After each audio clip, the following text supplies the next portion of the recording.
Whether you're rebuilding, retooling, or just trying to gain an edge on your league mates heading into the 2025 season, this is the time to make smart buys before training camp hype inflates prices.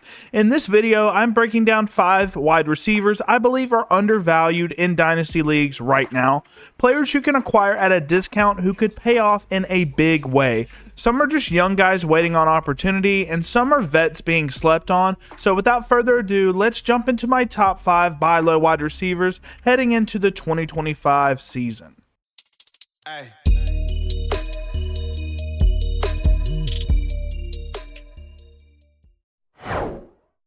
At number 5, we've got Kyle Williams, the rookie wide receiver out of Washington State, who landed with the New England Patriots in the 3rd round of the 2025 NFL Draft, and he's the only rookie on this list, but for good reason. Williams checks off so many of the boxes that I look for in a fantasy wide receiver: dangerous yak ability, legit downfield speed, and a polished release package that helps him consistently create separation. On film, I loved how versatile he was. He was used in the screen game to create yards after the catch, and he also lined up as an X receiver stretching the field.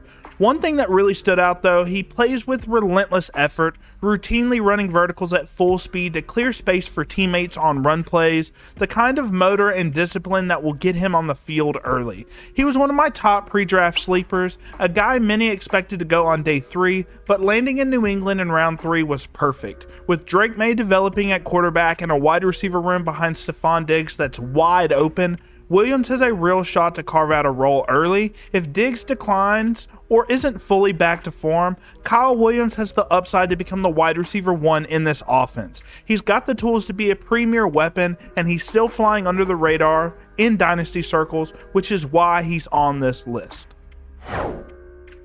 At number 4, we have Jaden Reed of the Green Bay Packers, a player who's become one of the more controversial names in the Dynasty community.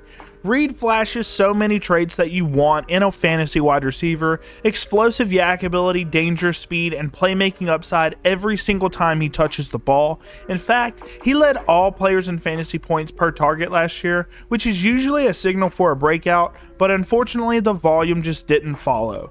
The Packers offense has a tendency to spread the ball around, which has limited Reed's weekly ceiling, but I think that is set to change in year 3. Green Bay drafted Matthew Golden in the 1st round, likely to be their new X receiver, with Christian Watson struggling to stay healthy. That opens things up underneath, where Reed thrives. If Reed gets the target boost that his efficiency demands, he could be a massive value in fantasy. He's still flying under the radar in some leagues, but this could be the year he puts it all together and becomes a consistent fantasy weapon.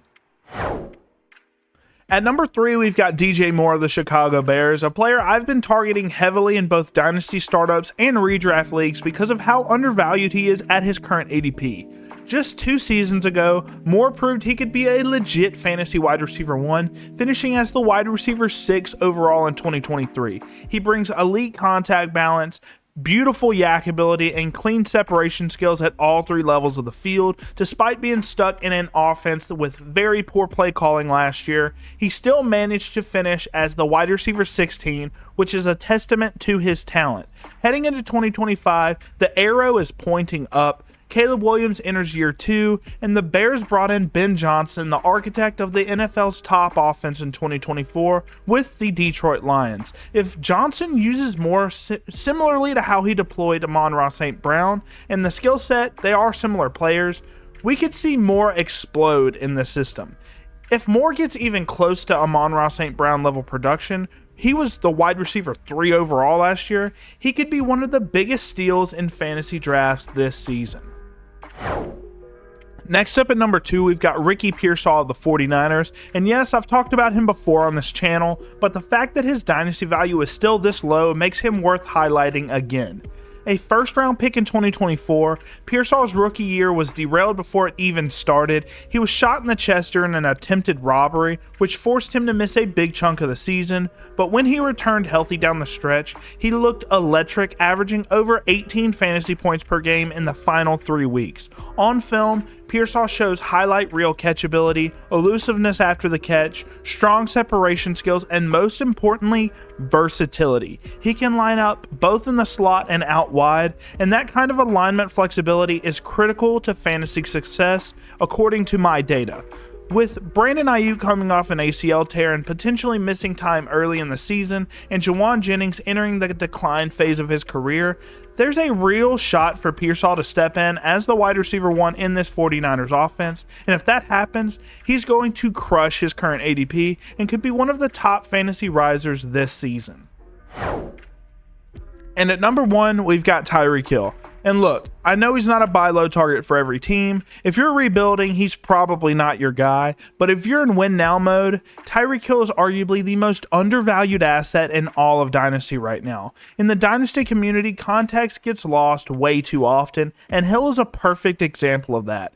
Just in 2023, he finishes the wide receiver 2, and for much of that season, he was actually on pace to break 2,000 receiving yards, which has never been done in NFL history. That's how elite we're talking. Now sure, he's 31 years old and coming off what many may call a down year, but let's not forget, Tua missed a significant portion of the season, and the entire Dolphins offense suffered.